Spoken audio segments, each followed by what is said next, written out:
channel. This is Guitar Made Easy by Kizito. I hope you guys are good. If this is your first time on my channel, please smash the subscribe button and smash the post notification bell. Alright.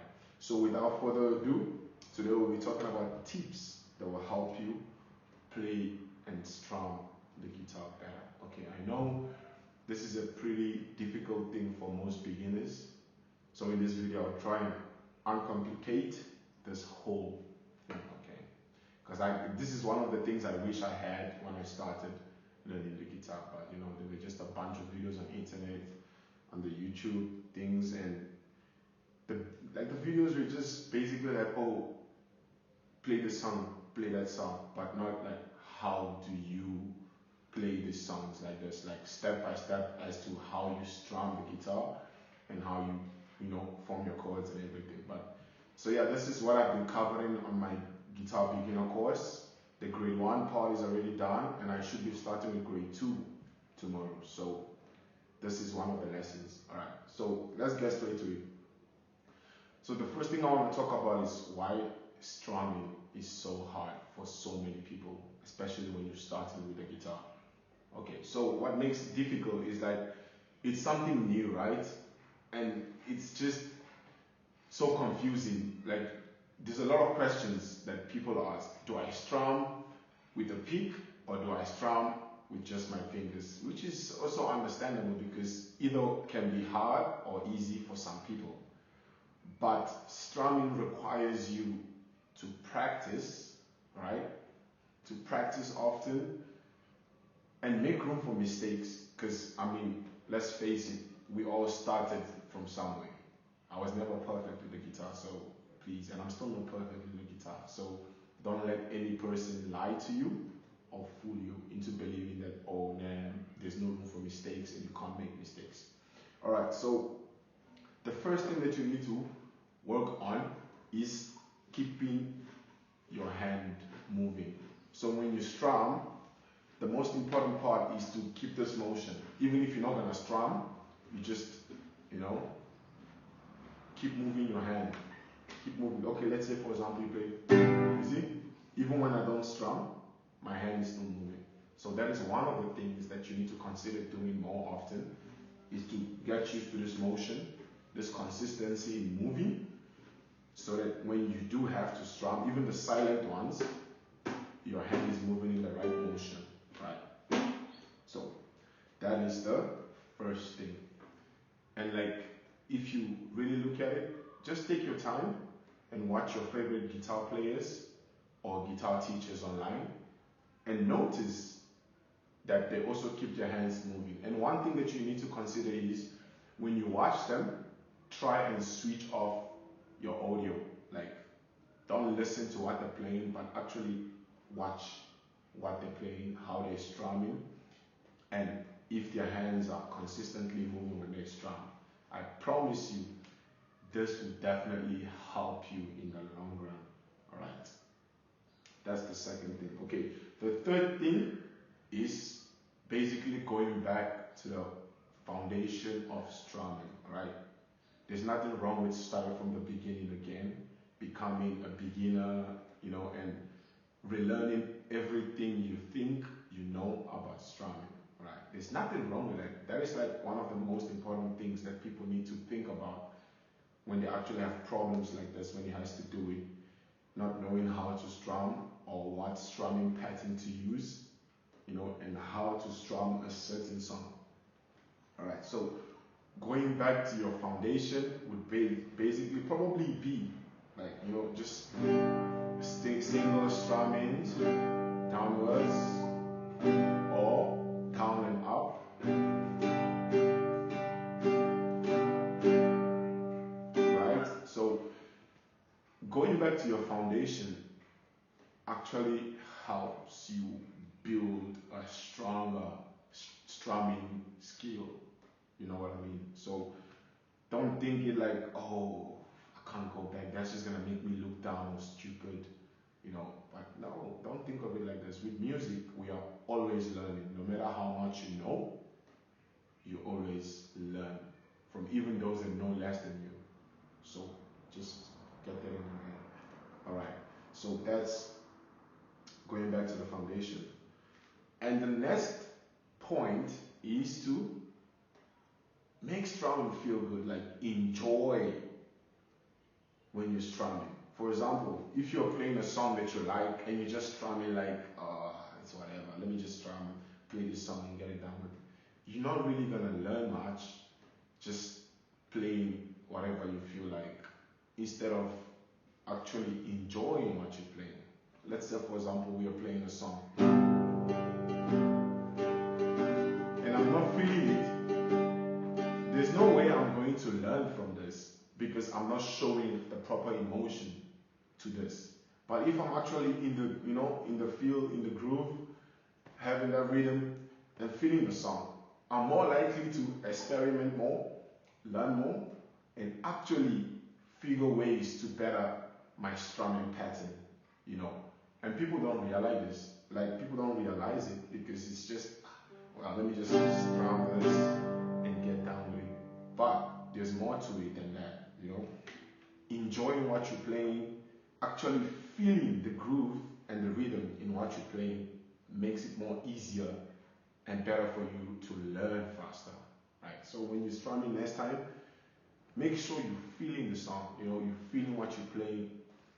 Isn't like get to a point where you just start experimenting with your strumming pattern, adding and removing stuff, getting in that groove, like,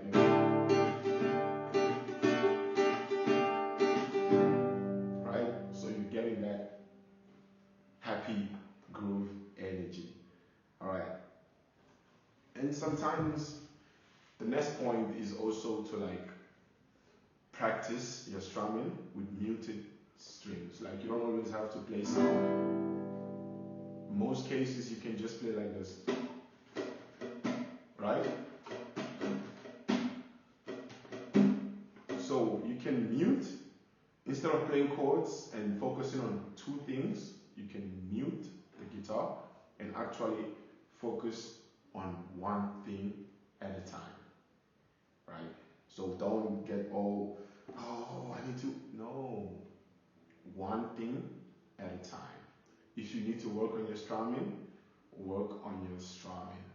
And once you feel confident enough, then you can add your chords and all the crazy, insane skills you have, right? So that's another thing.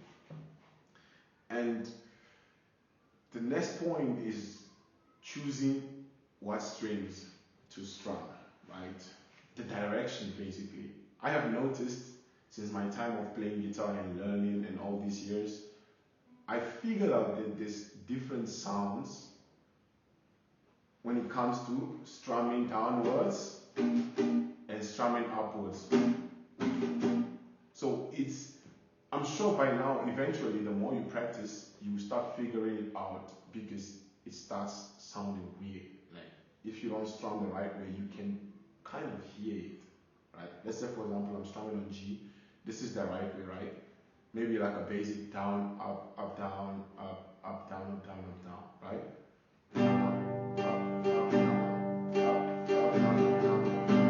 Right? You can hear that when I play down, I'm strumming specific strings compared to when I'm strumming upwards. Now let's try to do the reverse. Instead of doing down, we do up. So listen to this.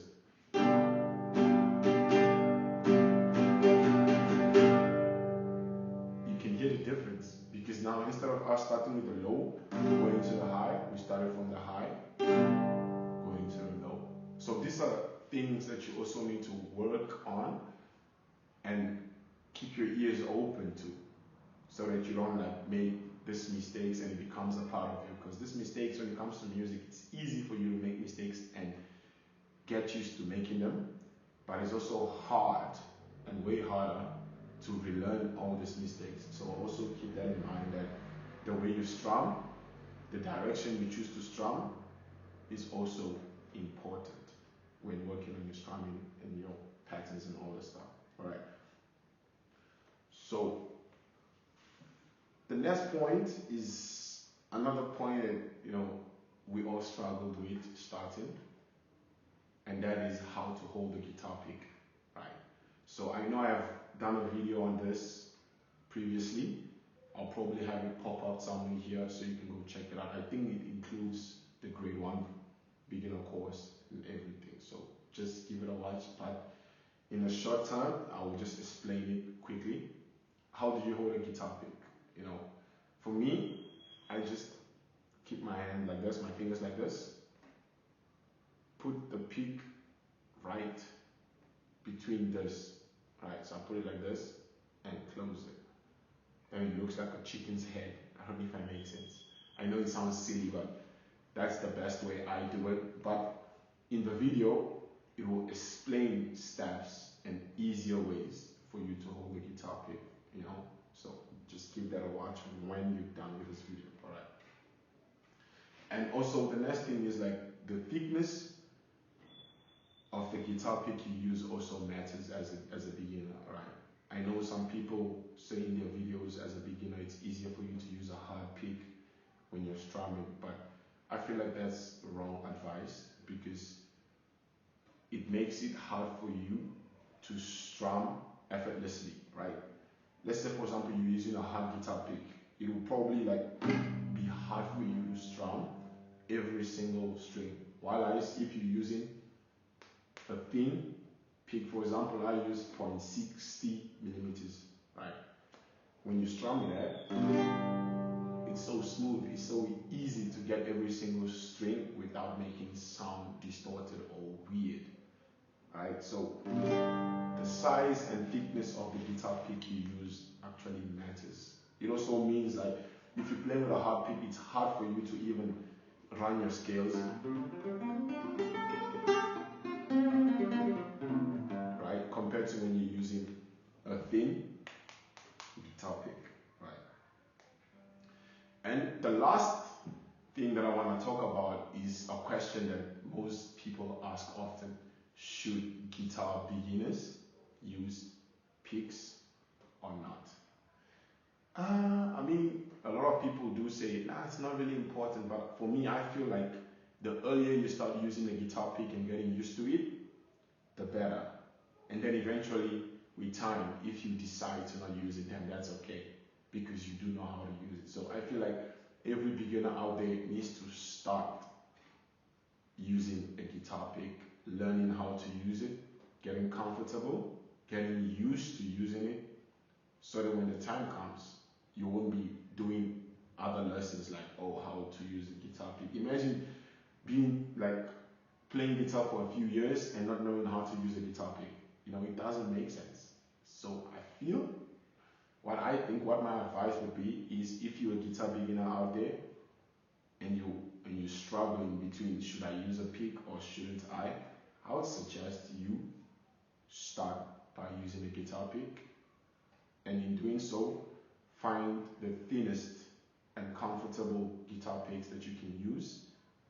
And then with time, eventually, if you decide you don't feel like using guitar picks, that will be okay, depending on your style of playing and what kind of genre you're playing on the guitar. So yeah, that's the lesson for the day. I hope this video was helpful. If it was, don't forget to like, comment, share, and subscribe. If you have any suggestions, like any videos you want me to do, any lessons you want me to cover, don't forget to comment it down below, and I'll see you guys next time. Peace.